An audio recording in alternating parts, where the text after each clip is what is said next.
একটা বিষয় আপনাদের সঙ্গে আলোচনা করার জন্য আসলাম। আমরা যারা ফেসবুকে কাজ করি কিংবা ইউটিউবে কাজ করি, তো আমরা অনেকেই আছি, অনেকেই অনেক ধরনের ভিডিও করি। তার মধ্যে কিছু কিছু কন্টেন্ট ক্রিয়েটার আছে। কন্টেন্ট ক্রিয়েটার বলবো কি না তাদেরকে, আসলে যাই হোক, তারা ভিডিও তৈরি করে, তাদেরকে কন্টেন্ট ক্রিয়েটারই বলি। ভাই, আপনারাও যে লাইক করেন, কমেন্ট করেন, তারপরে এঙ্গেজমেন্ট বাড়িয়ে নেন। আমার অমুকের কমেন্টে অমুক 10টা ফলো করেন, 10টা লাইক করেন, আসলে ফুলের ভালোবাসা দিয়ে যান। এগুলা না তৈরি করে ভাই, আপনি যদি ফানি কিছু তৈরি করতে পারেন সেটা তৈরি করেন। অথবা আপনি যে কোনো একটা স্কিলে ভালো পারেন কাজ, এগ্রিকালচার হোক, মানে কৃষিকাজ হোক, কিংবা যে কোনো কাজ আপনি ভালো পারেন, সেটা নিয়ে তৈরি করেন ভিডিও, অথবা বিনোদনমূলক কিছু তৈরি করেন।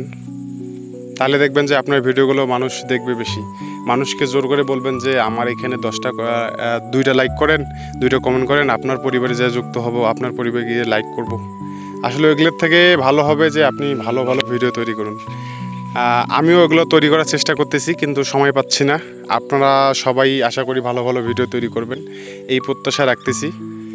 এইভাবে যদি সবাই ভালো করে কাজ করে, অবশ্যই ফেসবুকে সবার মনোযোগ দৃষ্টি আকর্ষণ করতে পারবেন। যে কোনো নিউজ নিয়ে কাজ করবেন, কিন্তু সেটা বিনোদনমূলক হতে হবে, অথবা আপনার হচ্ছে যে শিক্ষণীয় হতে হবে।